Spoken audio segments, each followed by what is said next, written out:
Right. Well, here we are live, 1 second in. It's 8 o'clock. Everybody outside is applauding. That's exactly where you should all be right now. As you can see, we've absolutely got nobody here. This is going to be very, very interesting as it all starts to go down. Yeah. So here at 8 p.m. every day, as you know, there is a lot of people that they are applauding.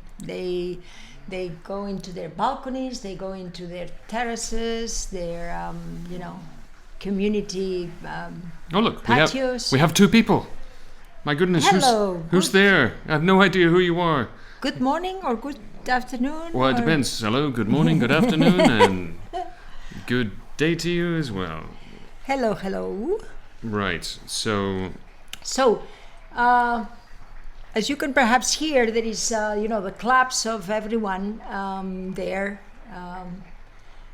saying bravo to these wonderful people that had been in hospitals taking care of the ill people. Right? Fantastic. Okay, so Jim, how you doing, buddy? How you feeling? Right, I got to get this up because, please, if you're here, please say hello, Elizabeth, you dear woman. Hello, right. Natalia. Thank you for joining in. Just to let you know, I promised. Thank you, Elizabeth. Here we are now. So, fantastic. Here we are again. My goodness. Right. So, what's extraordinary right now is everybody's out applauding, which happens at 8 o'clock here every evening. Yeah, we didn't think about it. No, we didn't. We are bastards. That's what we are. We're absolute unadulterated bastards. Right. Everybody's applauding. Everybody's out there. I would turn the camera around, but there's a good chance I'd disconnect everything and make an up their balls up of it all. Right. Good. So thank you for following us. Thank you for being here. Javier, thank you for coming back. Not so much anticipation, as you can see. So, a little bit of what we're looking for today is this was almost entirely for a group called Actors in Isolation. And oddly enough, I'm waiting for the post of this, to be validated for the page. And hopefully when it's done, there will be floods and floods of people. Saskia, how the heck are you?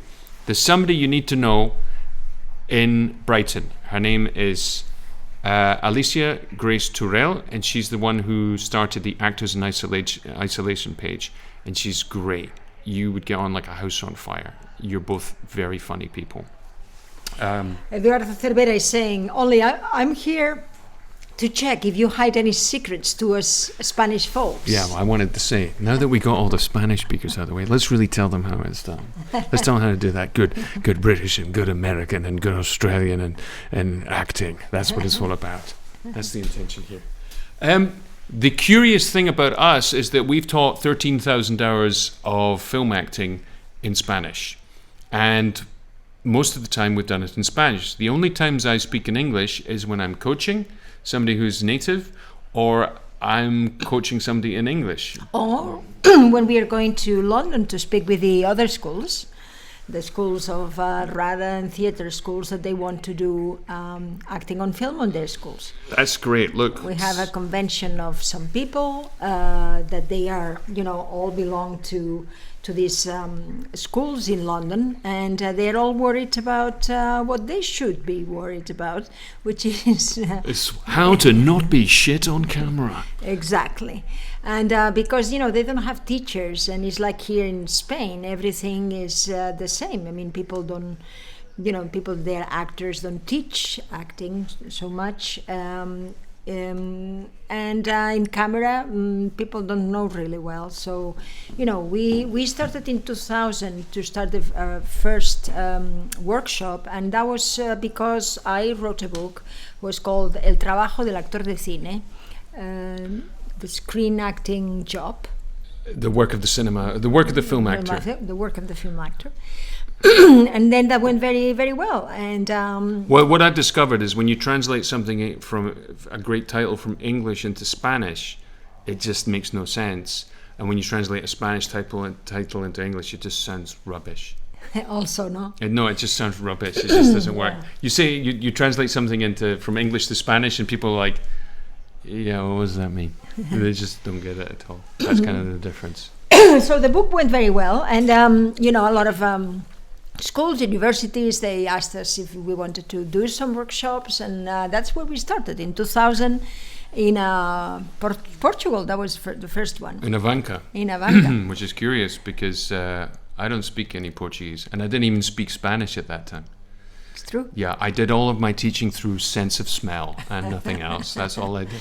No, people curiously in Portugal, they are much more illustrated than us. They actually they actually speak better English in the majority of Portugal than they speak in many areas in the United Kingdom, I would have to say. No, they speak extraordinarily competent and elegant English. Philip, apparently, I have heard it's your birthday. It is your birthday, Philip? So, all together now. Happy That's it. Guess what's it? Smell. Yeah, sense of smell. Yes, absolutely. I think Antonioni, towards the end of his life, did most of his directing exclusively through his small finger on his left hand and sense of smell. Yeah. Well, actually, Vittorio Storaro is such a fine director of photography, he could probably light something through sense of smell. Well, he's an amazing person. We had the wonderful meeting with him here in Spain, and we were asking a lot of questions, and it was very nice. It was a very nice afternoon. Yeah, it was. It was like having Vittorio Storaro on just your own sort of YouTube chat, and because you always want to know how the others do, isn't it? You always want to understand, how not the anecdotes, not here and there, but just how they see their work, what is their approach, and that's what we are trying to do here. In this Facebook Live things in Spain. Certainly, we are trying here also in English speaking. No. Well, one of the things that I think that people are a little confused about sometimes, because particularly actors, and we're going to direct this to actors mostly, is the idea that yes, it is his birthday. He can confirm. Ah, good. Yes. It's the birthday. Well, yeah. Well, happy birthday. I don't know. When I have a birthday right now, all I think is, well, I made it through that year. Let's see what happens now. Goodness knows where we're all going to go. But one of the things one of the things that we discovered was that is that most people, in terms of acting, because they haven't really done it. I'm going to put this in British vernacular, are talking out of their arses. Because for the most part, people are teaching something that they haven't really done very much. One of the complications that comes from trying to teach film acting is that film actors act on film, and that's what they kind of do. Somebody who's done it a lot won't necessarily be able to find the way to explain it, or have the time or the will to explain it to people who are studying acting in general. The other problem that you have is that you have a problem with cost and time. Philip says arses. Yes, arses. Sorry, this is an X-rated, not suitable for work. I know it's 11 o'clock over there in Los Angeles, and I apologize. You might want to wear headphones for the rest of this particular event. One of the problems is that it's very costly. It's not exactly cheap, because the only real way you can teach film acting is to have lighting and a director of photography and a camera and good sound and text and an overall idea of what exactly it is you're going to do. Well, I think the wonderful thing that we did with our classes is that when we recreated exactly what we were also learning in our journey as actors. So you had all this on work practice that our students would I think better themselves over and over, because we had also another thing that was very interesting, which is the scientific method, which in the digital world you can actually repeat and do it better. And that's something we never had in the 80s, and I think that a lot of other ways of acting they are going to be appearing, because the people really now understand better what they are doing in front of a camera, because they had a time, a safe place where they actually could see themselves and better themselves. So one of the issues is that most people, and I include virtually all actors in this, they have a tendency to look at what they see on the surface of a performance, and they think that's what they have to attempt to imitate. Most actors are not entirely aware of what it is they're doing, and certainly most directors usually haven't armed themselves with the vocabulary and the understanding that an actor needs. They go for results, adjectives, no? More strong, more whatever, more less, or less. But the reality on how to get what you want instead of doing the result, I think it helps enormously to the actor if you speak their own language in objectives, actions, and obstacles, and you can actually enter in the process of an actor, no? Philip's kids are watching now, attracted by the word arses. I can just say to the noise offspring, there's going to be plenty more arsing around here if you stick in here. One of the things that we find is that, because we work with young directors as well, is that there's a great sense that people have to be well directed all the time. And I think the people who are here who've had experience of working with actors and directing movies know that a great part of it is the casting of it, choosing the people correctly, choosing the people with the right experience, the right elements in who they are. When the actor says, "Why didn't they choose me?" it's like saying, "Why didn't you marry her? She's more beautiful, smarter, and richer." It doesn't work like that. Mm-hmm. There has to be something else. There's something intangible. There's something mysterious about it to a greater or lesser extent. And one of the things that we always try to do with directors is to sort of push them back into their chair, make them sit down and just take a moment and listen. There's a wonderful book written by John Badham called "I'll Be in My Trailer," where he catalogues his life as a director in film. And one of the things that he talks about, and the reason why the book exists, is because he came out one night after setting up a shot on a bridge in Saturday Night Fever, and he had already shot the second unit stuff and the stunt and everything else like that. And John Travolta came out and said, "Okay, so we're going to do this." And John Badham said, "Yeah, you're here, you walk there, you do this."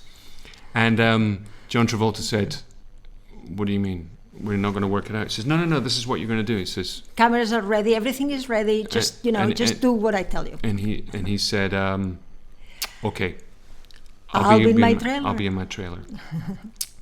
So he learned a lot. And what he learns, and it's a very interesting book, highly recommend it. It's on Methuen, John Badham, "I'll Be in My Trailer." It's about the process of casting. It's about the process of directing. It's about the process of working with actors. There's a great thing that I always say, and I use that when I work with actors, is the first rehearsal is terrible. The second rehearsal is pretty awful. It's pretty awful. The third rehearsal is, it's rubbish. The fourth rehearsal, it's really, hang on. The fifth rehearsal, we're now beginning to find things. Because every single new place for a scene or a shot or whatever it is, we, the actors, have to find our way into it and find out how to make it work.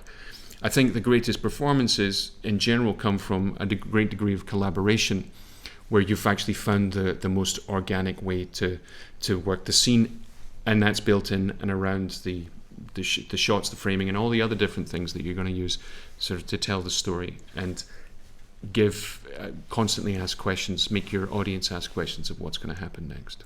Yes, I love, Philip, ask you, how do you like your actors? How do you like, there's a lot of questions that I would like to ask you. Perhaps one day we could invite you here. Perhaps we'll have to interview on the life story, Pain and Glory. That's it, Pain and Glory. Pain and Glory, Strength and Honor. Yeah, that the only way is sideways. That's the way we're going right now. It's very interesting. We sometimes hear some of your podcasts, and when with delight we hear you and listen to what you have to say about the movie you just did, and it's just wonderful. So I love to have you one time here, whenever you want. I've also got to say hello to Becky. Becky, who's my niece.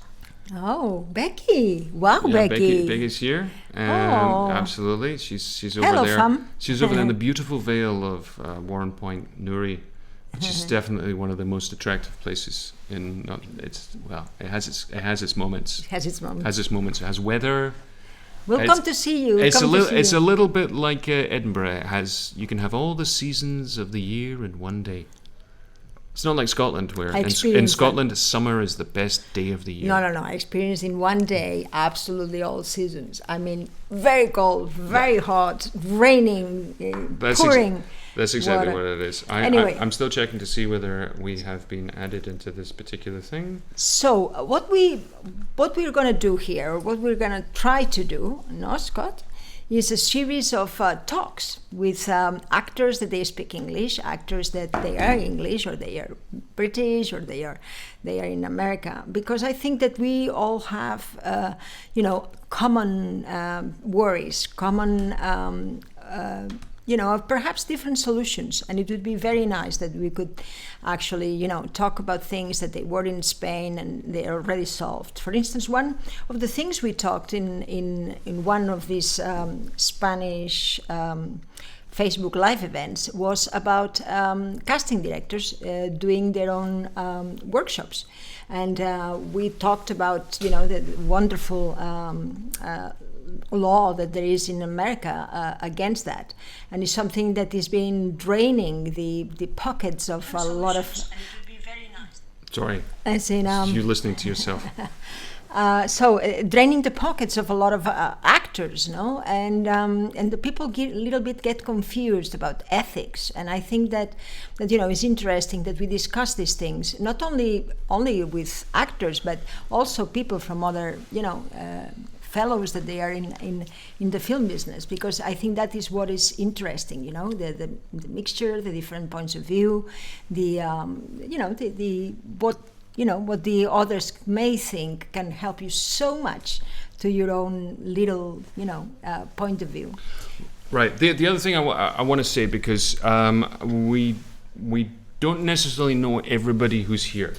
Some of you will come in from Actors in Isolation. Hopefully, many more of you. The majority of you will probably have come from either my page, Assumpta's page, or the profile of Assumpta or mine. What we've been doing for the last 2.5 weeks, has it been that long? Feels like about 5 minutes. Is that every day we've been taking a particular subject and we've been talking about it in terms of, Craig asks, ethics. Do we have those here in Spain? Exactly.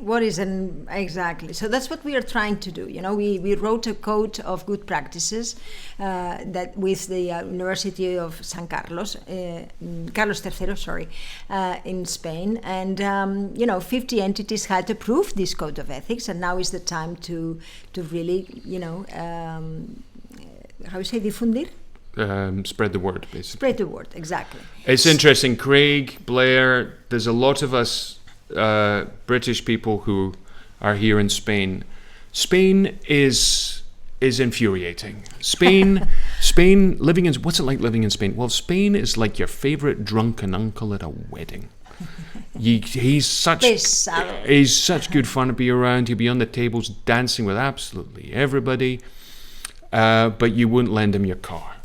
That's Spain. Spain is open, reasonable, pleasant, it's tender, it's kind, it's totally useless at many things, it's utterly corrupt, just like everywhere, as Jim tells us.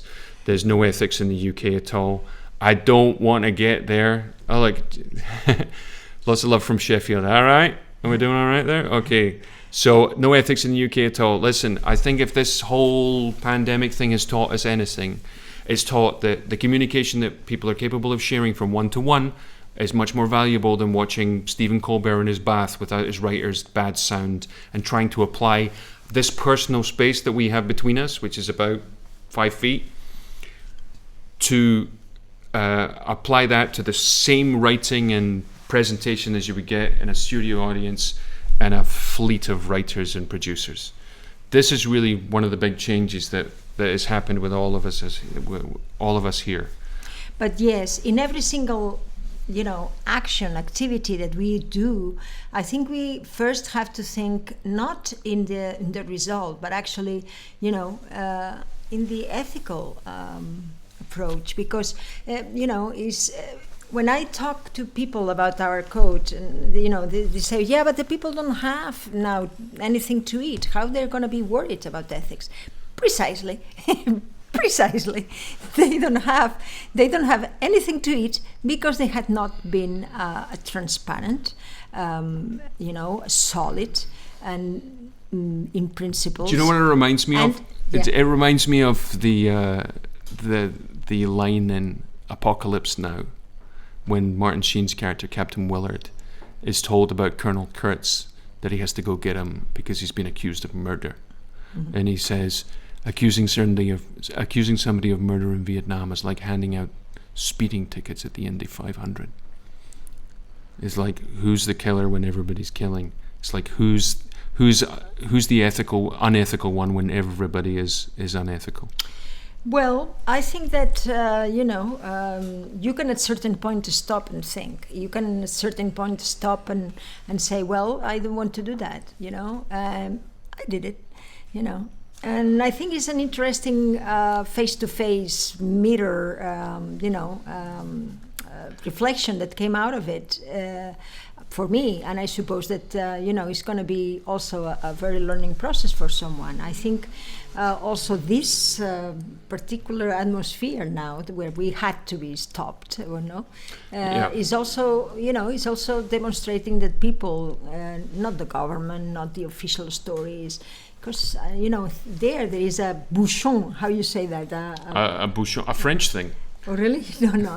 What do you mean there's a bouchon? Yeah, how do you call that? A cap. Exactly. There is a cap, that they don't allow us really, to actually, do so much because, people are really protecting on their own chair. So that's why the internet was so successful because, is a way of, trying to be better. One of the things that to everybody who's joined it, finally, Jen is here. Belén, I'm not entirely sure which phrase you're going to steal. They're all jewels. What can I possibly say? One of the things that we wanted to talk about today is, we're interested to know where everybody's coming from for a start. Explain a little bit, if you don't know who I am or who Assumpta is, you may or may not know. Assumpta and I met in 1993 on a battlefield in the Ukraine. All right, that moment's over. We met on a battlefield in Ukraine on horseback. I was dressed as a young lieutenant in the British Army attempting to rescue Spain from the vile Frenchies. And you were playing a Spanish guerrilla called Teresa Moreno, who spent all the time hanging out with the lads and killing Frenchmen. Yes, that was the story there. So in every way possible, and that's how we met. And when we first met, apart from the fact that our horses seemed to be in love with each other, my horse only had one eye, which I thought, in retrospect, was strangely metaphorical. But why? I was like that. Oh, he couldn't really see your horse. He kind of had to keep whipping his head and squinting. So, and I remember asking him sometimes. So coming back after working all day. And our horses whinnying sort of passionately at one another. Very funny. He was all the time saying, I'm so sorry. I'm so sorry. I'm so sorry. He was so British. So British. I really, was very tender. Well, it's just like, I'm terribly sorry. Sorry. I'm sorry. I'm sorry, I breathed there. Was that disturbing you? Oh, I spoke. I'm very sorry. There's nothing more appealing to a Spanish lady than a low-status Scotsman. A low-status Scotsman who I actually got the job because I pretended I was an English public school boy with a hangover. That's how I got the job. Exactly the part that you were playing. Exactly the part. It was a little bit sneaky like that. That's another thing that we should talk also in the Spanish firms. Yeah, that's true. But I asked her sometime. I said, "Where do you live?" And she said, "Oh, that's easy. I live in Madrid, Paris, and Los Angeles." Right? And I went, "Okay." And she went, "Where do you live?" And I said, "Well, I live in Dulwich," which is as exciting as it sounds, quite frankly. And that was that from 1993 up until today. Yeah, exactly. Yeah. So in the course of in the journey, we did a lot of things. We were living in LA. We were living in London. I lived for a while in Buenos Aires in this parenthesis of life that I allowed myself to have to really think and do things differently. Saida's here. Saida, right? Saida Fuentes. Thank you for being here and being in the English forum. What's funny is Saida. Her nickname was Saida House Rules. That was always her nickname. Begonia, you Wonderful don't actress. understand. You don't. We worked with her. She came when she was very, very young, and we did wonderful things with her. Then she was also in the organization of the school, and long time ago, 20 years ago. Was that 20 years ago? Oh, it's awful to think about it. Saida's one of those people who actually just gets younger. You just want to slap her. That's all I can say. One of the things that we wanted to do with this was first to establish whether it was viable in one way or another. But the other thing, love you too. We wanted to establish what people's relationship was to the idea of film acting. What happens in Spain is there's a sort of separation between those who teach theatre and they teach them in official schools, and those who learn in private schools and occasionally learn something about acting on camera. Because we figured that all the other schools were taking care of it, and it didn't have anything to do with your book some 2 decades ago, is that we started directly teaching acting on camera. Some of the techniques and things that we used in the first place were designed specifically to teach the actor how to act when he didn't have anything to say. Do you remember that? The listening, the idea? Because one of the things that we discovered was that the greatest difference between acting on film and acting on camera and acting in the theatre is sort of like the difference between religion and science. Acting in the theatre is you need to have faith. You need to have faith in the writer, the director, the lights, the audience. You need to have faith in everything because you can never truly see your own work. It's impossible. And in fact, if you ever see your performance on stage recorded, you'll probably want to kill yourself because it'll be rubbish. It'll be shite. That's the issue, because it's not designed to be seen from a single point of view alone. It's designed to be seen through a window, which is the proscenium arch, and shared with a whole lot of other people. Where also the spectator, you can say? The audience member. The audience member actually can see what they want in that frame. It's not directed as it is in movies, right? And well, there is a lot of differences, but I mean, the most thing interesting is that you can see the thought. Well, let me get back to. Can I get back to yes, my the other half of my comparison? Sorry. Honestly, this is just. We're going to talk afterwards. We're going to have words. No. It's because we've already been at this for an hour and a half previous to this, so we're getting a little but good. What? Burn? You're burned? Oh no, I'm fine. I could do this for days. Yes, I know. That's one of our problems. Yes. So one of the things is we have religion, we have science. One that we need faith. We can never truly see our own performance. From the other side, acting for camera is science, because effectively we can do it, watch it exactly as a viewer would watch it. Notice the difference, audience member and viewer. You're not a viewer in the theatre, you're an audience member. You pertain to a group. But if you're watching a movie or a TV show, you are a viewer. Mm-hmm. You're watching it on your own, not participating with other people, for the most part. Okay. Yes. Well, cinemas are another story. Well, the cinema is an attempt to create a communal experience. As you can get that when you go to see a comedy, it'll be much better. And it's a wonderful experience when everything works. Well, of course, if you go to see a comedy, if you go to see a comedy movie and there's a lot of other people and they're laughing, the film will be better. That's the philosophy behind the canned laughter that you have on TV shows. Yes.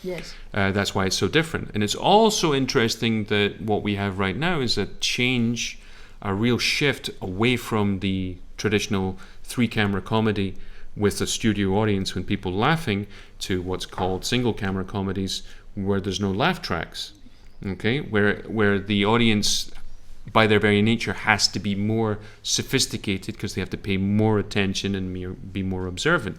We could take that would really go all the way back to Spinal Tap, directed by Rob Reiner in 1980, with Michael McKean and Christopher Guest and all of those guys.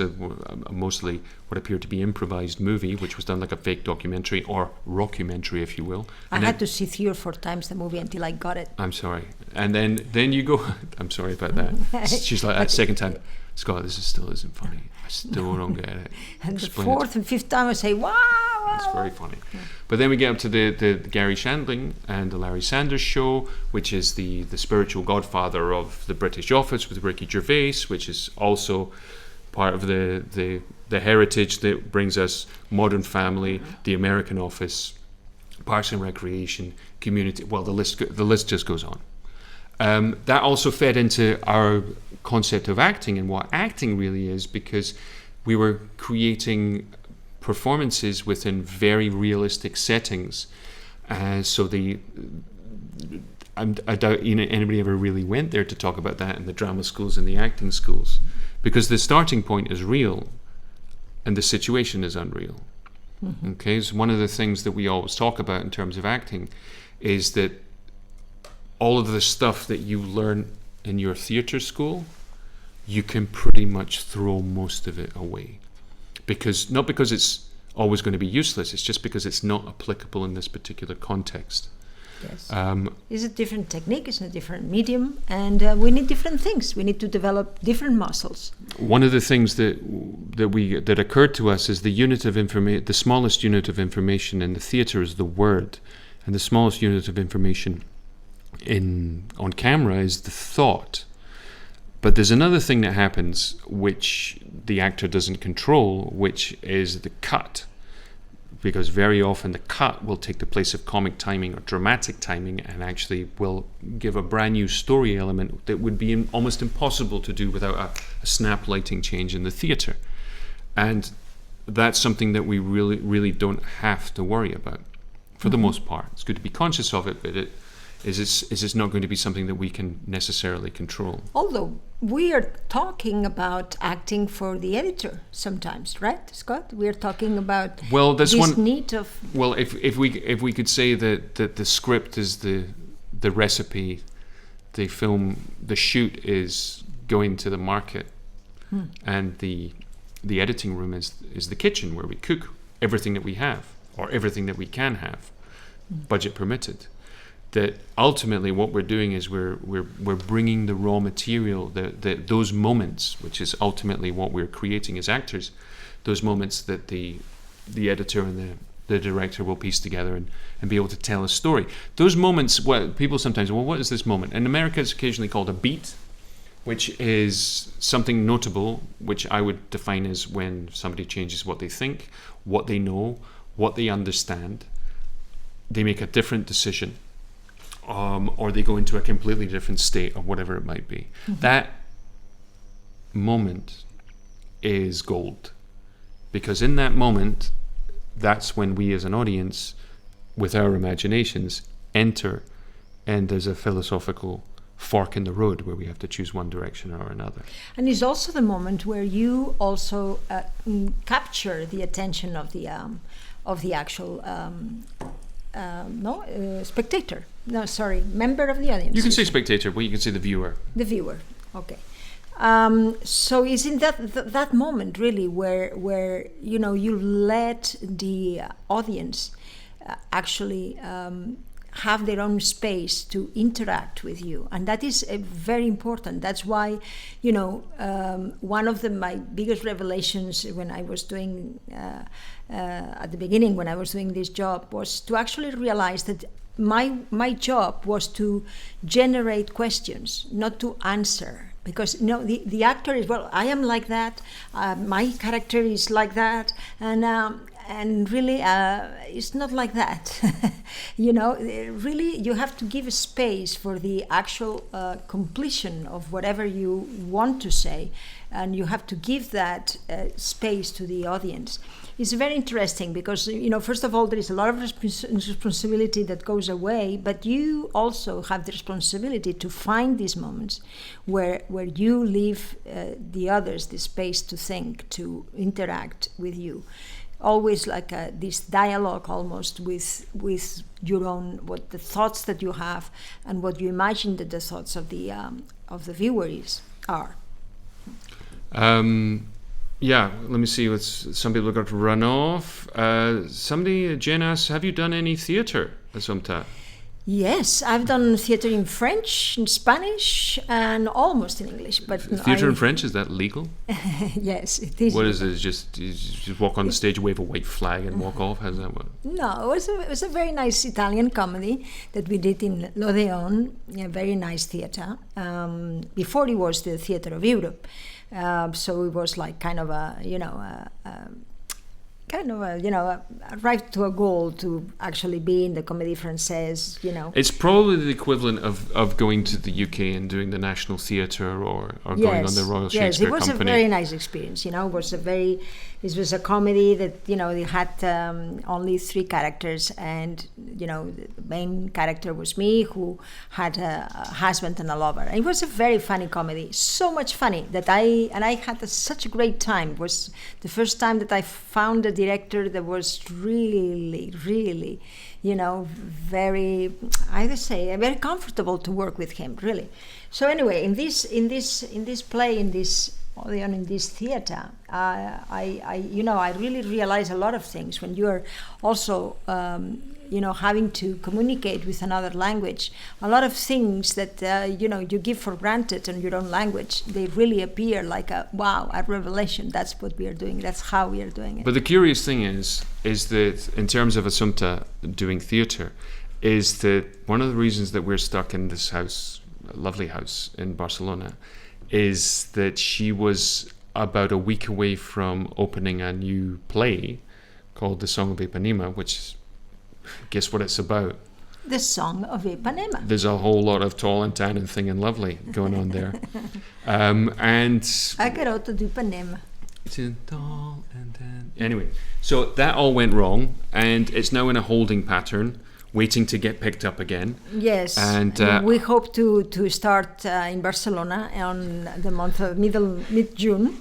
Apparently, and then going to Madrid in mid-July. Sorry. And apparently, the government just told us today that we will be able to go back to Madrid on the 25th of June. So that's only 2 months away. It's good. Yeah, that's fabulous. Wow, it had been really a trip, all this lockdown. Yeah. So let me see what else we got here. Toti says, "I'm thinking that the first time I met you in the acting course in Orense, there was little that you had known." I don't know whether he means I knew little, or there was little I didn't know. I'm not quite sure. There's little that you had known. It's probably I didn't know that much. I'm not sure. I don't know, but Orense was relatively... Orense must have been 10 years ago? No. Orense was like 2000 and... I want to say 4 or... Really? It was a long time ago. That long time, Toti. Wow. Well, anyway, we were... Really? We were young and foolish. No, but we was not that. Yeah, 2014 perhaps. No. Orense in the festival? No, it was ages ago. No, but it was not in the Orense. Toti was in our. No, Toti wasn't in it. Orense. We were in Vigo. We were in Vigo. Orense. Hello, welcome to the Scott and Assumpta try and work out what they did, where, and when show. Well, you're going to tell us, Toti, exactly where we met. Yeah. But I mean, I know that we saw you again, being you already a teacher in the Orense. Look, what's very good school. is Saskia, an absolutely wonderful actress from South Africa, who dominates most accents she puts her mind to. I saw her doing Medea, Neil de Bruyt's Medea.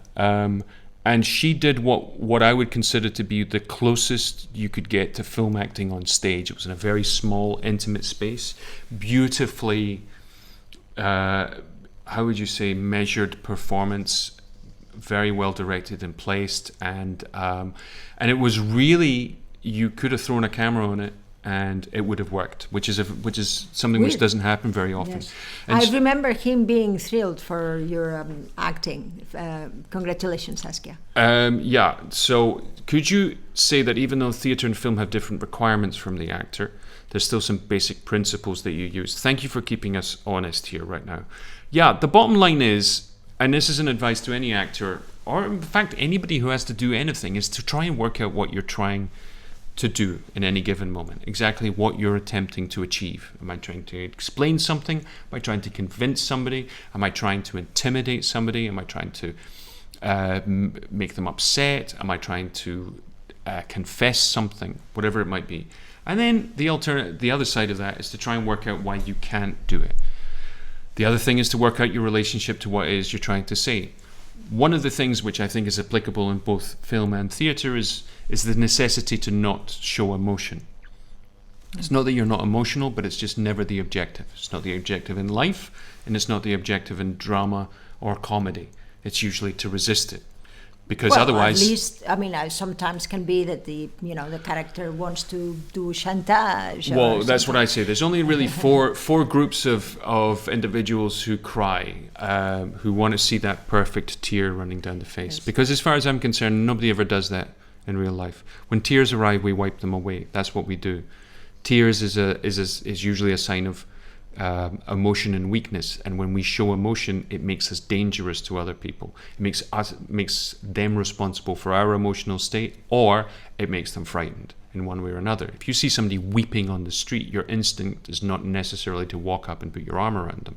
It's invariably to give them a wide berth to get out of their way. The other thing that's very important about that idea of the emotion not being there is because it's more interesting, obviously. But anyway, the groups are professional footballers want to show us how hurt they are, which nobody does. We fall over, we get up right away, and we tell everybody we're fine. Boyfriends, girlfriends, husbands and wives who want to make their partners feel guilty, that we will show them our tears. 4-year-olds or younger who fall over, look around, and if somebody's looking, burst into tears. And then actors, who for some bizarre reason think having a tear rolling down your cheek is the ultimate expression of quality acting. It could be not the other group, the girls or boys that they want to actually call for attention to their husbands or spouses or... Well, yeah, no, that's what I said. You said that? Okay. Yeah, that's it. Okay, good. Yes. Well, that's when I'd cry like this. It's just because I'm trying to make her feel bad. Exactly. Mm-hmm. So we actors, if we are actually doing a role, we don't want that, right? We don't want this idea that showing off or wow, okay, It's a lot of this. I see some acting like that, and it's really a poor choice because. In reality, people don't want to cry at all, and then there is this actor that wants to cry and demonstrate how awful life is, and then we don't believe it because it's not real. So I think when we ask ourselves what choice we have to, which choice is better, is really the choice that puts more, let's say, that doesn't answer, but it puts questions in the mind of the viewer. No? Yeah, and as Toti just sent me the link to the thing, a rumpled theatre piece from a newspaper about what it was, us in Orense. It was that time we were back in Orense. When we were young and foolish. And I can't even remember whether Miguel Amoedo was there. 2001, 2002. I suppose is where we went there with Miguel Amoedo, now one of the best director of photography in Spain. We had wonderful technicians in our courses always. Yes, and I'm very, very proud that technicians, they say to us, "Oh well, now I know about actors. Thank you very much." Well, what we got is there are two directors of photography. One has been the director of photography of one of Spain's most famous TV shows called Cuéntame, Miguel Mora, for the last 8 years, and the other one is called Miguel Amoedo, and he directs what you know as Money Heist. Here it's called Casa de Papel, and he won a Goya for La Novia, and he just went on to keep doing better and better, really. It was great. Yes. Here's an interesting thing that Belen says. I had a teacher at Lambda, which once asked me when preparing a monologue, "What's the emotion?"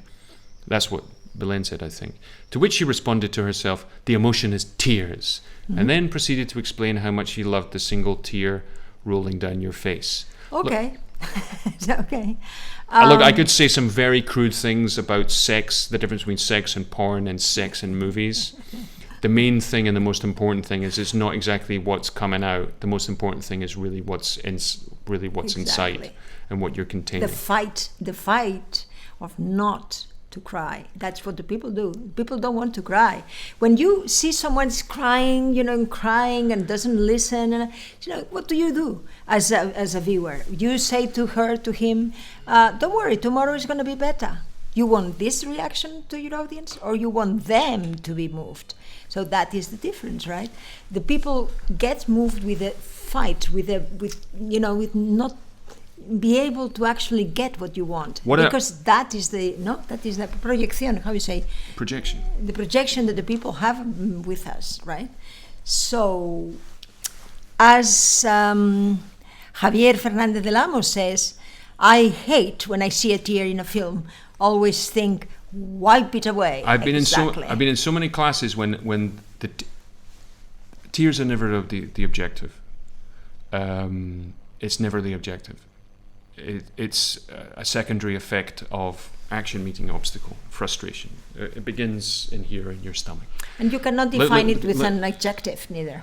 Yes. No. The issue with it is that whenever I've seen that tear falling, I'll find myself behind the camera going, right? Yes. And hopefully they'll wipe it away. There's a great story behind the story I'm about to tell from the movie. Hopefully, if you haven't seen, you should go watch it because you love it. It's a beautiful film. It's called Almost Famous. It's directed by Cameron Crowe. This was the film in which Kate Hudson won the Oscar for Best Actress or Best Supporting Actress. I can't remember which one. You can locate the moment where she won the Oscar down to when she is told by the boy who's in love with her that she can't travel with the band, in which is the man that she's in love with, the guitarist, played by Billy Crudup, because he sold her all the groupies to another band for a case of beer. Okay? I remember that, yeah. Because he wants rid of her. And what happens is it hits her, a tear falls, she wipes it away like that. And she says, "What kind of beer?" And that is the moment where she won the Oscar. Curiously enough, if you listen to the commentary with Cameron Crowe, he watched it with Billy Wilder. And Billy Wilder said when that happened, he went, "Yes, that's it." Exactly. Bingo, he said. Exactly. So those are the things the things that really move us in films are not actors with their tears running down their face. It's when we see a person, a character on film who's doing something that we wish we would be able to do, that we would be capable of doing if we had to. That's why family, friendship, love, but more than anything else, nobility, dignity, gratitude, sacrifice, redemption are all the most important things. Yes, as Philip knows so well. Belen says, I agree with you, Assumpta. I took it as a strange, funny moment. Very Kominsky method or Barry moment. It's one of the things watching Barry. We didn't watch the Kominsky method. That's the Kominsky method. Yes, we watched Kominsky method with Michael Douglas. Yes, we saw it. Remember? Yeah, it was very nice acting. We were together. No, we were. I think it must have been with one of your fancy men. No. I think you're thinking of something else. No. With Michael Douglas? Yes, we saw it. It was beautiful. I told you. Cesc also saw it, and then he told me, "Wow, did you see Kominsky?" And you said yes. Oh, I must have been. Okay, well. I must have been like. I feel like I'm being accused of having an affair or something like that. Well, you weren't there. You said you were. I mean, what does that mean? What kind of relationship do we have? Because I remember the moment so well. Anyway. But what happens is when you see those shows that are about acting teachers, right? There's a part of you that kind of goes, "Is that me? Do I do that?" Yes. It's a little bit like Steve Carell asked Ricky Gervais about what David Brent was. What any advice was. He said, everybody knows a David Brent. If you don't know a David Brent, you are David Brent. That's awful. No, but because yes, no, I mean, we recognize our capacity for pomposity, our capacity to be, dicks, yes, and our capacity to be pretentious and also wallow too much or need praise and all the rest of it. Yes. We all can be accused of that. Actors and people. Well, that's a definite possibility there. One of the things that we find that when we get people who are coming from drama schools, is that people come with a whole bunch of baggage of techniques and methodologies and training, which is just completely useless. Yes, you cannot, it's not applicable to the times and, and urgency that you have to produce in movies. And so, you cannot, I'm sorry, I have to interrupt. Blythe Dove, one of the great on-camera actors, Scottish on-camera actors, is here. With Blythe, wow. I did a TV show called Taggart, right? Back in 1990. It's before me. There was a life before you, Assumpta. I know. It must have been back in 1991 or 92. Yes. With Hannah Gordon. It's one of the last episodes that Mark McManus did. Mark McManus, who was a hell of a character, and his character was called Taggart, and he died, and then the show went on, which is rather curious. But Blythe was wonderful to me, and there was a whole that was a really, really great experience. It was like one of my first big jobs that I had. So hello, Blythe. It's lovely that you're here. Thank you. If you're still here, yeah. Not funny. Yes. Yeah. And here I am. So Blythe, just to let you know, for the last 20 years, Assumpta and I have taught film acting. Mostly in Spain, but we've taught acting to about 4,000 people in 24 cities in 8 different countries. Yes. And in at least how many languages? I don't know, 6 or something like that. No, at least 5. No. We've taught people in Quechua. In Quechua, yes, it's true. That's true. There's a lot. There's people whose languages that we. It's great in Bolivia because we went into this. It's a very interesting, it's short story. There were this community of indigenous people that they wanted us to teach their non-actors how to act. So we arrived there, and it was community of indigenous people, and. We were like, okay, let's try to understand, what they want and what are the problems that they have. Well, no. The other curious thing is that we arrive and we don't see a community of indigenous people. We just see people. Yeah, of course. Because we don't have the same. We don't come from the same cultural prejudices or bigotry or anything like that. Because it's just not in our context. Yes. You know what I mean? So it's not. So for us, there was just people. We got into trouble because we didn't understand that as well. Yes, in other moments. But what I wanted to tell. You're going to talk about the way the people view directors. Exactly. So the directors were not called directors; they were called responsible. The responsible people. The responsible people. The responsible one. And it was very interesting because there, you had, how do you say that? A network on how these movies were actually filmed at the end. And it was very interesting because it was all about dialogue, about people, about, going from one community to the other and say what for instance, was matrimonio forzado, one of their subjects, no? Which is arranged marriage. Arranged marriage. And so that was a problem that they had, right? Because still there were people that they were arranging marriages. And so, there was this consideration of the audience before doing anything. Here we have an idea and then we put it out there. There, no, it's completely at the contrary. So you take what the people are really experiencing, putting it in a movie, and then they help, not in the moment of commenting their problem, but also watching and then also talking about it.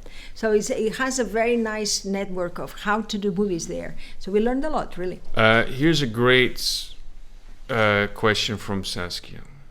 Says, what about directors that want you to cry? Right. Well, look, there's nothing worse to read in a script when it says, she cries uncontrollably. Right? That's like somebody saying you're going to have, you're going to have a colonoscopy or something like that.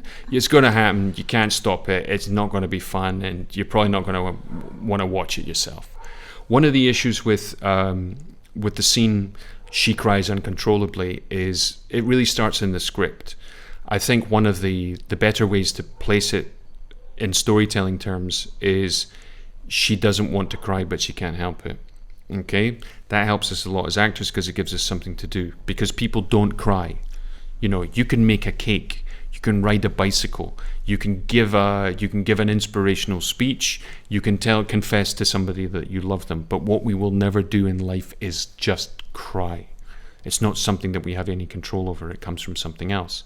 The other thing is that hopefully, if there's any directors out there watching who may or may not have had an experience of doing this, you probably know that what you got to do is be very sensitive about it.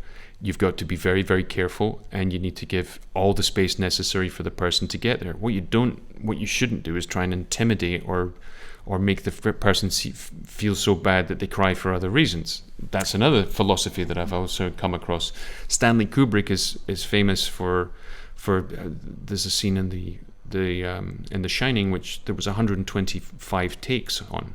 It's the scene where Jack Nicholson is coming up the stairs towards Shelley Duvall. Of course, Shelley Duvall had to be basically committed and lost her mind sort of shortly after that, or perhaps during. And all the craziness that you see there's no acting. It's actually somebody who is beginning to lose touch of, is beginning to lose their own sanity. Yeah, I had once, Carlos Saura made me repeat a scene where I was killing myself 43 times. I had like a pill and a glass of water, and there was, it was excruciating. Anyway, the problem was some lamp that was like a, a sombrero. Really? Hat. Yes, that was it. It was the lamp was the problem. The lamp was the problem. So I didn't know.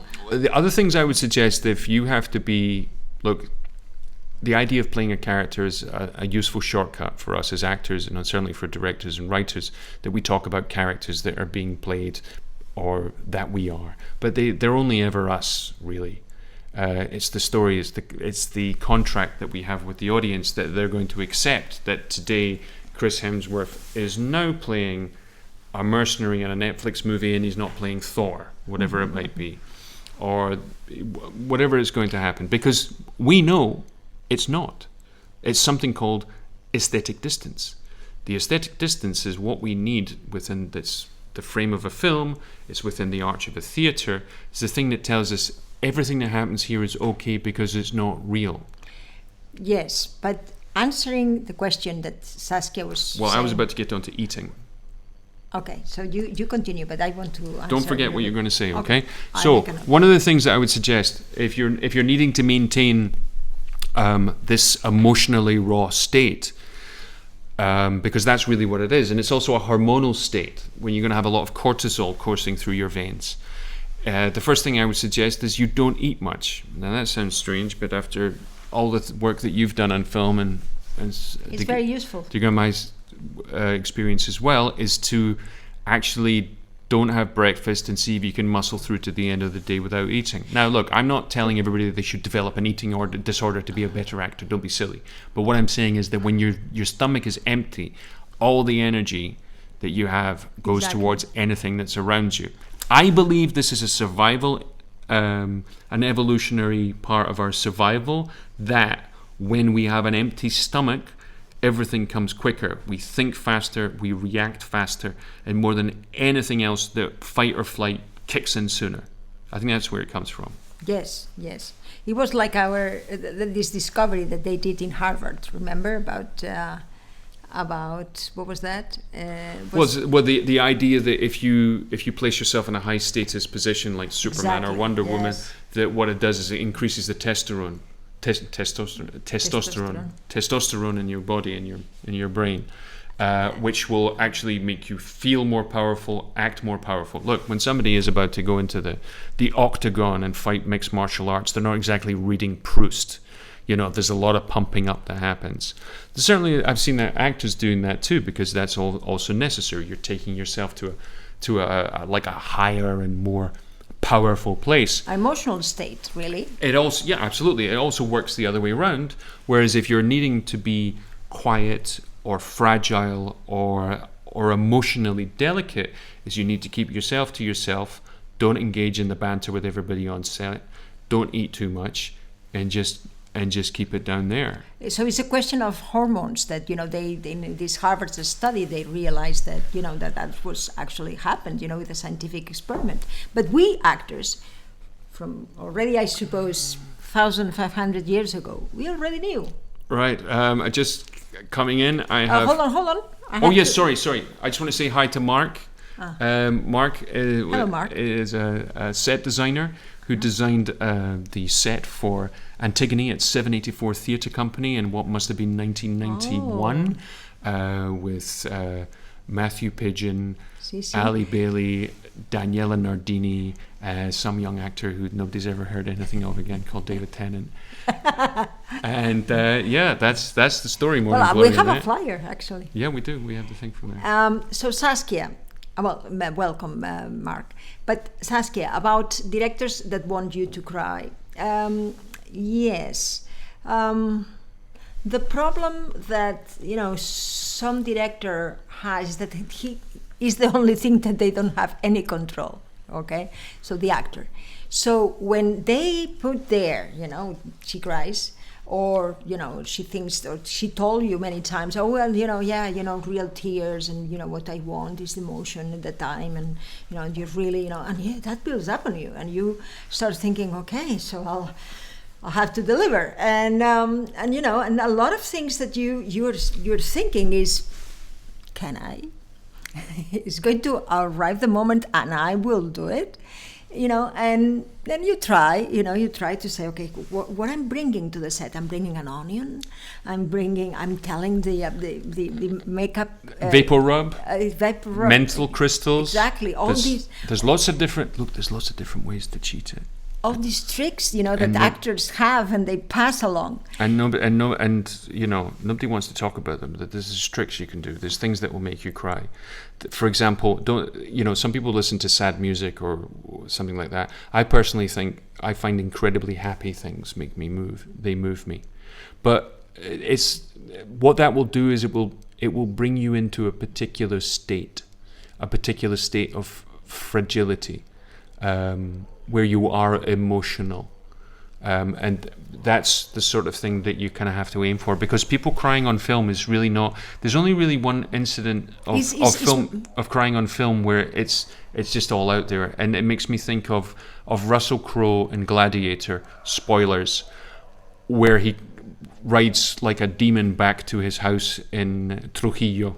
Yes, and he finds his wife and son butchered and hanging and burnt in the olive grove, and he falls to his knees and embraces their singed toes and weeps with tears and mucus and everything else. Totally justified. He went the full way on that, and it was completely correct. But there's an interesting thing that happens with talking about similarly epic movies, because I talk about these because most people have seen them, is the moment in Braveheart where William Wallace's wife, also spoilers, has had her throat cut, and he comes back in and he savages, along with all the other men of the clan, the English outpost there, and finally cuts the throat of the English commander. Now, that might be another point where somebody might want to break down, but what it does there is that pain and emotion that we felt, the horror of it, is never let out, and we understand that he has consumed that, and it becomes what we have as well, is this need for an unending vengeance to this act of barbarity against the universe. Mm-hmm. So there's very often that it's not always appropriate, and in terms of story terms will make things much, much more powerful. Because stoicism... Withholding the emotion. Stoicism is incredibly powerful. Mm-hmm. Ed Harris was nominated for an Oscar for Apollo 13 because when they get back, he literally tears up, does this and goes, let's get back to work. It's that same thing, that same moment. So hopefully, Saskia, to finish off the question, hopefully you're going to find somebody who's sensitive to understand that and will have the taste to understand how to make that powerful and not just a because sometimes emotion is pornographic. Also, what I say to directors, when we are having these workshops with them, is that it's a delicate thing that you have on your hands, which are the actors. Okay, so if you put too much pressure, Should be careful, that can be, What? you got to watch, what you get in your hands these days, no, I don't know. But I Hashtag. mean, you have to create an ambience. I mean, as a director, that the actor doesn't feel this pressure. It's at the contrary, So a lot of times, when I had the actor or the actress wanted to cry, if you say it's better if you don't cry, then they cry. Why is that? It's because we relieve the pressure, right? So it's also a responsibility of the director to understand at that moment that if they say, okay, you're going to cry, yeah, and you need something, and everyone wants to cry. I remember in the 80s that was with the close-ups. And back then, the people didn't really understand, so the people say, don't move. No, don't move. No, because don't move. And you were, entering in this close-up like saying, my goodness, what do I do here? You felt absolutely trapped in this frame, it is like also people, understand better when they are, when we are seeing so much and so many people actually, understood that perhaps now, what we want is just what's happening in life, and we don't have to be a virtuoso of juggling around. That's what the people want to see, truth. Well, I think the other thing that's happened is because the digital tools have become a great democratization of the filmmaking and also the process of filmmaking. Not on huge budgets, of course, but certainly on smaller budgets. Before, one of the things that you had to do when you were shooting a movie is you had to work out the ratio that you were shooting. The ratio being 3-1 or 10-1 or 8-1, which was the amount of takes compared to the ones you were going to use. So the idea is you would have a limit of 3 takes per shot, and or 5 takes per shot or however many. The idea being that it would average out at more or less like that, because you had to pay for the film and buy the film. Mm-hmm. You also got to remember that a film camera only carried a maximum of 12 minutes of film, unless you're using a particular type of film, which is called the Marigny system, or Marigny film. Marigny, which was designed in the film school in Madrid by a man called Mr. Marigny. The school's called ECAM, and instead of having 4 perforations, it had 2, and what it resulted was that you could get an extra 5 to 6 minutes of a full magazine of film. For example, if you see the film Hunger with Michael Fassbender, directed by Steve McQueen, there's an incredibly long take that happens in that film, and that's actually longer than 12 minutes, and it was shot using that particular film in that particular way. What's happened now, from what we discovered could be possible, which was first probably done in the film Russian Ark, which is a continuous shot that lasts about an hour and a half. Well, the latest is Oscars, fake. 1917. 1917, yeah. 1917. That before it was sort of a gimmick, and now it's become a storytelling. It's become the way that we bring people into the action. Exactly. Because the more it goes without cutting, the more it's shortening that aesthetic distance between audience and story. And the people feel that it's truthful. And people, because it's happening right there. Exactly. Which is one and goes into the documentary thing. And we as actors don't look for other actors, look for documentaries. Yeah, look to see how people actually talk, because this is one of the things that, look, a lot of what we do is based on what your training and experience is and what my training and experience is. And when we talk, people say, well, you mean we shouldn't go to drama school? No, that's not the case. You will learn a lot of things in drama school. You might learn a lot of things that you don't need to know, but you will develop your criteria. You'll develop an idea of what you think is good and bad and what works and what doesn't work. Because when we're working, we never talk about good and bad per se, because that's based on your opinion, how you feel about something, whether you like this or you don't like this. It's like some people love pizza, most people love pizza, but every once in a while you'll come across... I hate pizza. You don't hate pizza, you eat pizza like the next man. But look, let's get this right. Hawaiian pizza.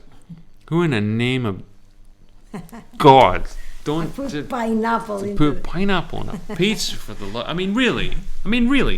Why did that happen? Well, but some people love it. Okay, so the question is, does Hawaiian pizza work? And yeah, it does for some people. exactly. It really works. And let's close here. So I like to reduce everything down to how I feel about Hawaiian pizza. That's what it comes down to. Let's have this question that I think is interesting. What Toti says here, it says, keep your eyes open, do not blink. The air enters, dries the eye, and you end up shedding the tear. Well, that could be true for some people. But not for you. Not for me. You don't. Assumpta doesn't really blink much. Yes. So, when I am in the computer, I can be minutes without, but 5 minutes without blinking. So that doesn't really go with me. And it won't work if you're Hugh Grant, because that's basically the entire principle of... I'm terribly sorry. Obviously, my hair's not floppy enough. Terribly sorry about it. Anyway, yes. So yes, that could be also, is one of the tricks that perhaps works with some people. The trick is to understand what is the trick for you. And that is really something that the actor has to do all their lives, because what it works for you today might be not certain for tomorrow. So what you have to do is really to have 2 or 3 things where you can switch from one to the other, because the takes are long, the days are long. In one thing that works, then you're tired of, or you don't feel that is the good ambience. Why I'm doing all this from inside when all these people don't really care. So all these things happen while you have to cry. So, I think that it's interesting that you can always have like a palette of things that you have for yourself. I'm really upset. Hold on. Why? Why? Because there's people who like Hawaiian pizza in the chat. They're like, I love Hawaiian pizza, Master Scott, Belen Bettini. Exactly. So some people like it. How could you do that? So it's not a question of tastes, what we're saying. It's a question really of you understanding yourself. Again, like we said in the Spanish one before, is from the inside to outside. You have to try. Mark Leesy's talking about, Rope was kind of the first one. Rope is the soga in español, which is the Hitchcock film, where there are cuts, but the cuts are hidden. So what he was doing back in the day was absolutely extraordinary. The other plays with that, if you look at Peeping Tom, you're talking about the point of view shot. So you're talking about when there is no cuts. When there appear to be no cuts. And in fact, in Russian Ark, which was all shot at the Hermitage in St. Petersburg, which is spectacular, there is a cut in there. The curious thing about that film is the director made sure that all the cast, and there's hundreds of people in that, there's like 1,500 people in that film. It's an exploration, a walk basically through all the history of the Hermitage, and there's an opera that takes place in the middle of it. It's amazing. The director thought it'd be very clever that if all the cast and not all the cast, but all the crew were dressed in period costumes, so if they happened to get in the way, they wouldn't stand out. The curious thing is that the only person who did get in the way was the director, who was, I believe, wearing jeans and a t-shirt. Yeah. So there you go. One of the things I always discover is that when the sound guy tells everybody to switch their mobile phones off, he's probably forgot to do it himself. When I did the film Orgy, it was about an orgy, as the name is. So I did that in 1980. Don't go looking for it. You'll probably find it. Or 1979, and it was released in 80. So it was my first movie ever. And I was naked, like everyone. The director was also naked. The cameraman was naked. The producer was naked. Everybody was naked. So we were like, okay, so... Yeah, so what? Yeah, but there comes a point. There's a lot of people helps. I don't want to see. What I'm trying to say is that it helps the ambience as a director that you do in the set for the people really be relaxed and be absolutely, giving everything. That's my metaphor. The good sign of that, the thing for that, then we get into the idea of leadership and how that works. I think one of the great things to do as a leader is to bring somebody coffee. The guy who's just started working for you or with you, bring him coffee. Exactly. It's because really this says this is how our relationships works. But isn't that in movies everything is about leadership, and we as actors have to be leaders too? Well, because we're head of department. Exactly. We're the head of the acting department, and people don't. And we turn up like, "What do you want?" But it doesn't work like that. Like Norma has a nice thing to say. I have the impression that directors are kind of everything, because in some movies all actors are brilliant, and in others same actors not so good. Directors are the master of the keys, the actors are the doors. Oh, look at that. Norma, loving your work. If the director has the necessary keys, boom, art happens. It's odd. It's a part of that, but also what it has to do is that it's actually what's behind the doors. I think one of the important things is there has to be enough space so people can be creative and bring something which is closer to real for them.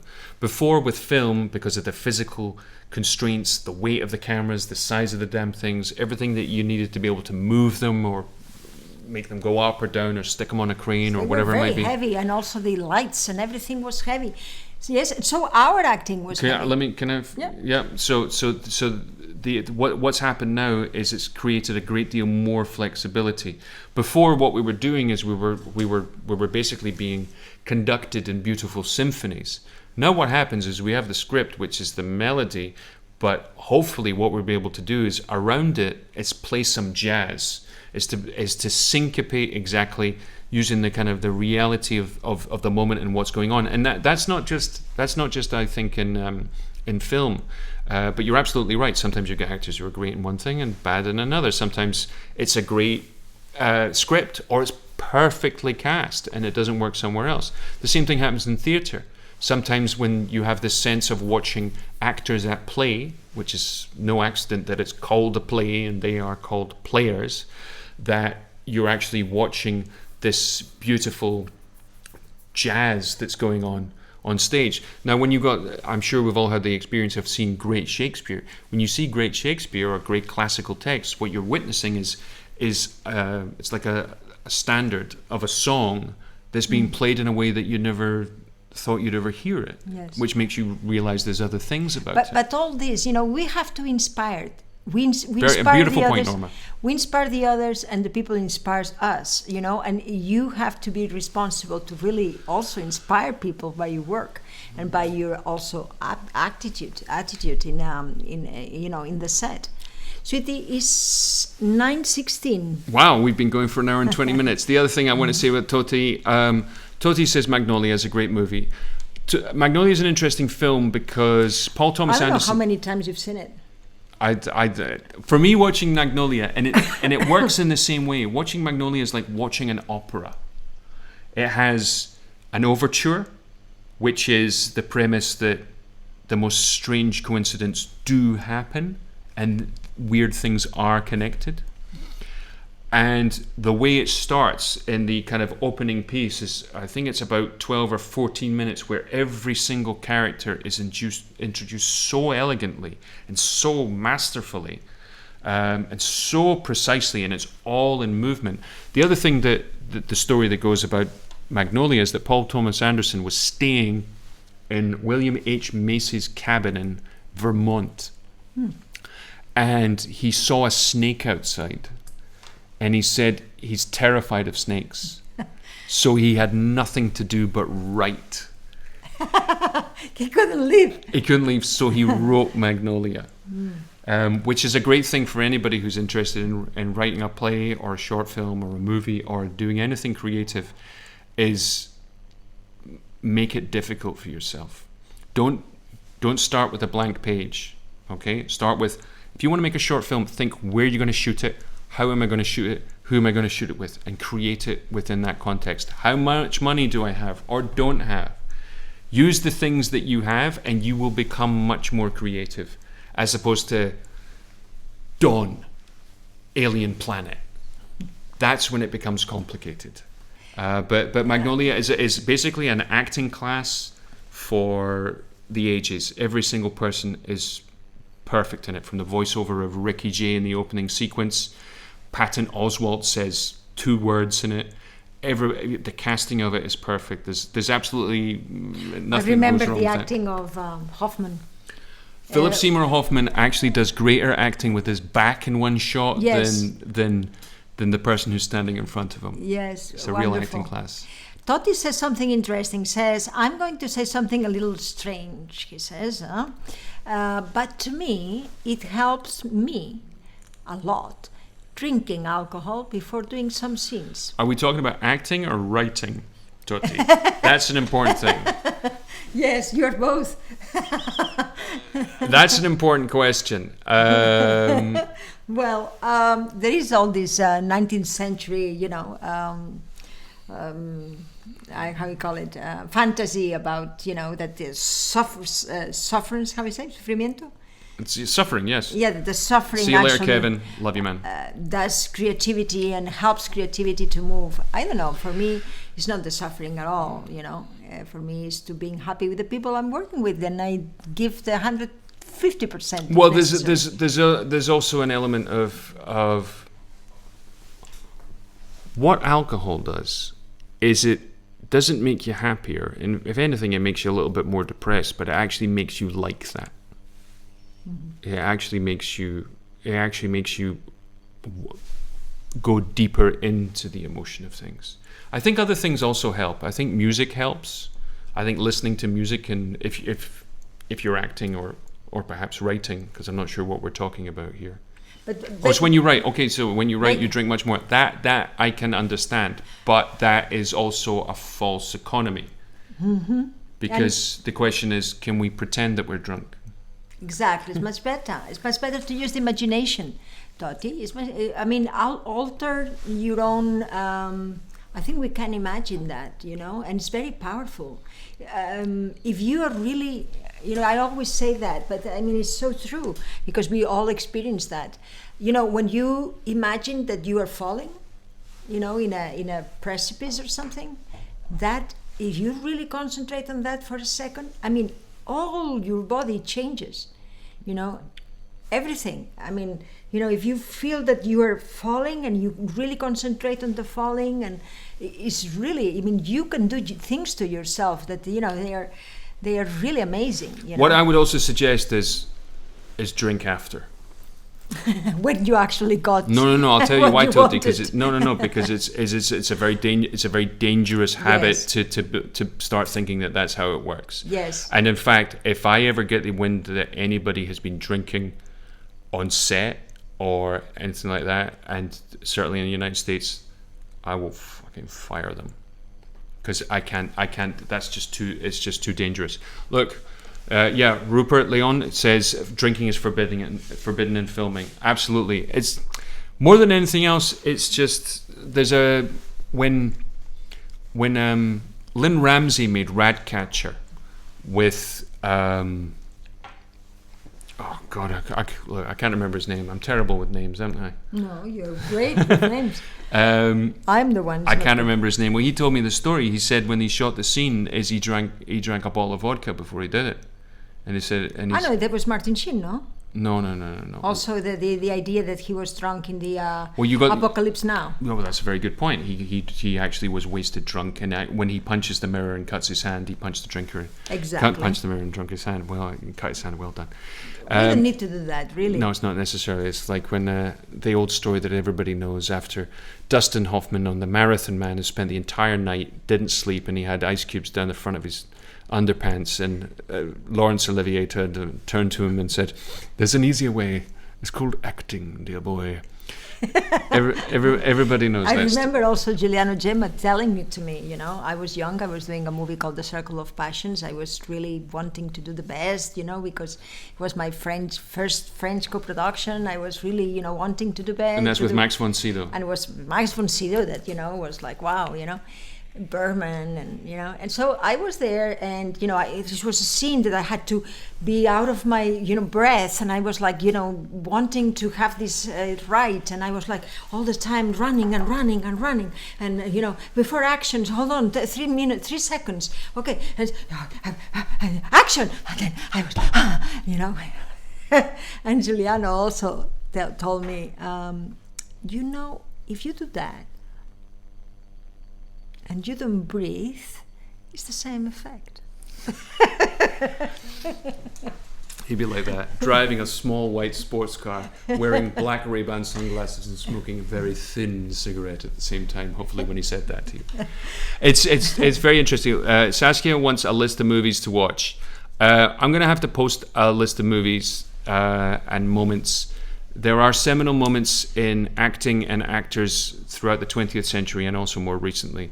There are very, very important things. Marlon Brando is a revolution. Shirley MacLaine is a revolution. Jack Nicholson is extraordinary. Paul Newman is one of the most elegant and precise actors you will ever find. Of course, Meryl Streep with her use of objects while she's acting. One of my favorite actors is, if you ever get a chance to see Catch-22 with Alan Arkin, or Alan Arkin and James Caan and Freebie and the Bean. That's a fabulous film which nobody's seen for a very, very long time. Anyway, we're going to compile them in a list. It's wonderful, but there's wonderful actors who don't get the credit right now. For example, I think Ricky Gervais is extraordinary. I think what he does, the rest of us actors should be really scared. I know he's directing a lot of it and he's created a lot of it, but even so, he's doing something that's so quietly intimate that we're not noticing really how extraordinary it is. And that's really influenced everybody in terms of comedy. You could see that. I mean, it's happened everywhere. I don't know what it's called, but there's a new comedy show about Scottish policemen, which I saw some of on YouTube, and I was like, this is absolutely brilliant. Adam Driver in Marriage Story, everybody in Marriage Story. I like Alan Arkin in Marriage Story, but everybody's magnificent. Yes. And it's the greatest song performed in a movie ever, as far as I'm concerned. It's the most transparent I've ever seen a song sung, and the most beautiful at that. The interesting thing about Adam Driver is he doesn't like to watch himself. He walked off the interview show Fresh Air with Terry Gross because she tried to play the song, and he said, I told you I want to do that, and he left. He comes from a very different place. He's one of those, he's a monster. He doesn't know what he does, but he does it. That happens with some people. They're actors like Michael Jordan is a basketball player. They're like athletes. It's just something that they have in their genes. Yes, it's a good metaphor. We say that the actor should be the best athlete that they can be. Anyway, 9:26. Thank you very much for being there. It's been an hour and a half. We're going to do this again. Post here. Join Assumpta's Facebook page. You can't be her friend anymore. She has 5,000 friends. I don't know who they are. but join her page, and you'll get notices of all the streams that we're going to do. We're going to start multicasting, I believe it's called, where we're going to go not only here, but we'll be doing it in YouTube as well. The other thing is that we have a Patreon, which is all in Spanish for now, which will change. We'll probably set one up in English as well, but that's basically so you contribute to what we do, and there's benefits. It'll help us write our book and get it published. Oh no, look, so Adam is back. So thanks for coming back, Adam. We were just stalling until you actually popped back. Anyway, Adam is back. What were we talking about? Anyway, thanks for coming back. Alan, what do you want us to talk about? So anyway, there's a Patreon, there's a webpage. If you need to contact us, the as you can see, this is the email address here. That's the webpage of our school. Patreon is where we can take, if you want to join us on this crazy journey. What various levels of our Patreon we're actually ultimately offering, apart from your name in the book when we get around to finishing and having it published. From €5 on. Up to coaching, which can be coaching for acting, coaching in English, improving your accent if you're not a native speaker, changing your accent if you are a native speaker, and also what Assumpta calls Act Now, which is about mentoring your own career. Patreon.com/Assumpta Serna. Thank you very much. Right, it's been great. Please come back, Totti. Why big TV actors fail to enter the world? Right? Okay, this is a good question. Why big TV actors fail to enter the world of Hollywood? I have seen incredible interpretations on TV, and I did not understand how these actors never managed to star in movies in Hollywood. It's got a lot to do with the distance that a film actor has to the audience compared to the television actor. The television actor is by their very nature much, much closer to us.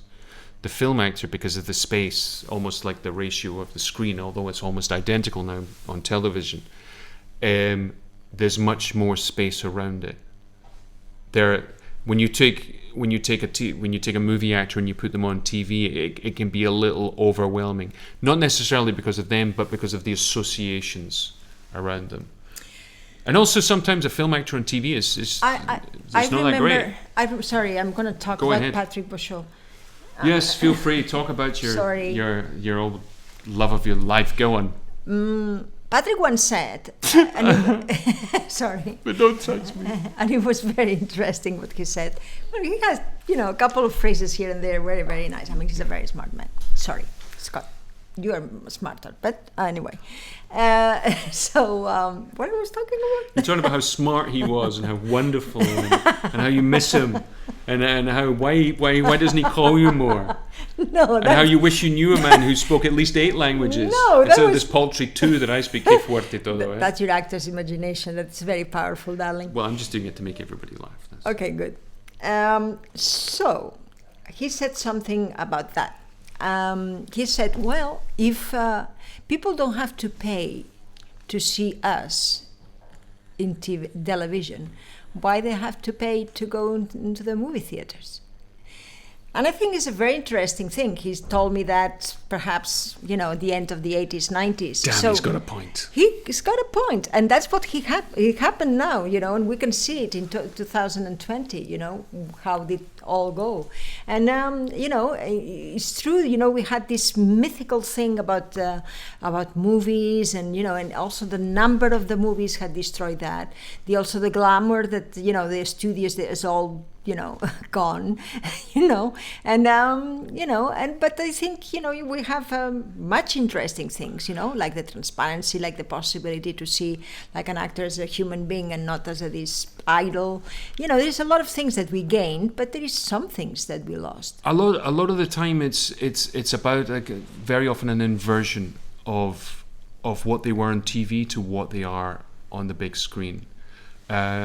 George Clooney is an interesting case in point because George Clooney for I don't know how many seasons was on ER and he was the dashing, handsome, witty. He was what you think George Clooney is.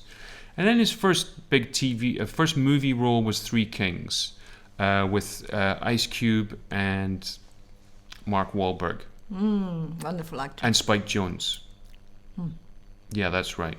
Which was an Iraq story where they went to steal money. That's what it was. It was kind of like the Dirty Dozen, except it was 4 of them. And yeah, Spike Jonze, who's a great music video director, and he also made Being John Malkovich. If you've ever seen if you've ever seen the great music video of Christopher Walken dancing, or It's Been a Long Time Baby, Fatboy Slim, both of them directed by Spike Jonze. I'm lost. And also he directed Her.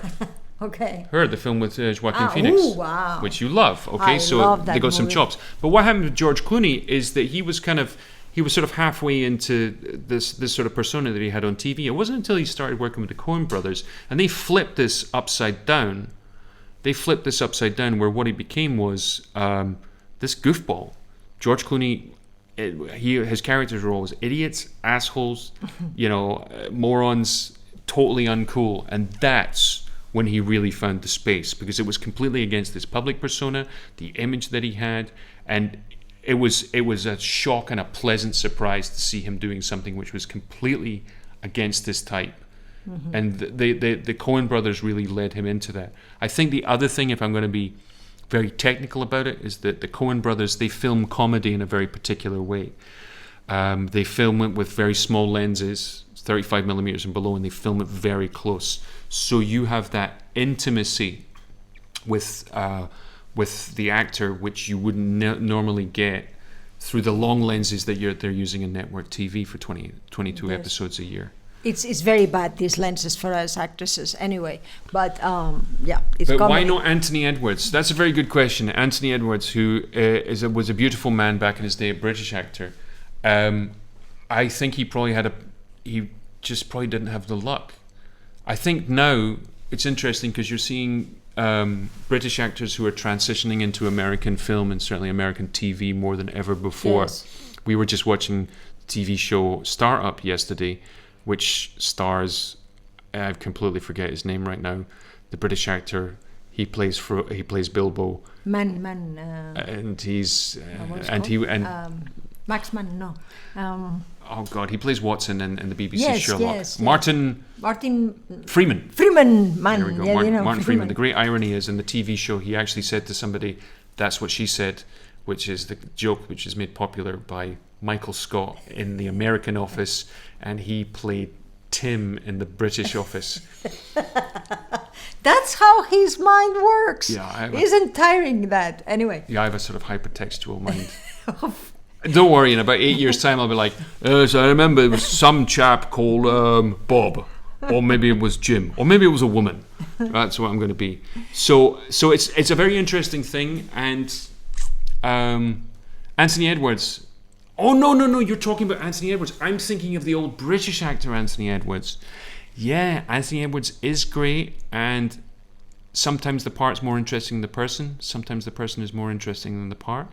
Like Robin Williams never really played a part that was as mercurial as he was. But he's an American actor? Yes, Anthony Edwards, yes. Like modern or? Yes. Yeah. No, I mean, look, the thing is, if you come across any actor who is working on network television, they've had to jump through so many hoops to get there. I mean, the thing I always love to tell people is that you get to sign the contract before they accept you, before you do your final audition, your final casting. It's incredible. You actually sign up for 8 years before you do that. So all the people who've gotten there are very, very good at what they do. I mean, there's people who I've met who are playing third-tier characters, and what I tell them is, Jesus, I'd love to see your Hamlet, because they're really extraordinary. Right, ladies and germs, it has been... Hello, Juan Carlos. Juan Carlos, and... Thank you very much for Carmen, being here. Carmen is his sister, I believe. Carmen? Yeah, Carmen. Carmen? Where? Right here. Carmen Sanchez. Oh, yes, it's true. Right, Oh, I'm you're sorry. from Brussels. Hello. Don't you people have Netflix, Amazon, Apple, Hulu, and HBO to watch?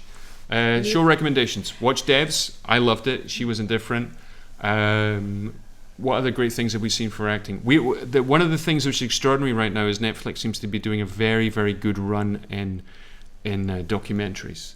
Yes, we're watching a lot of documentaries now, but we are watching also this startup.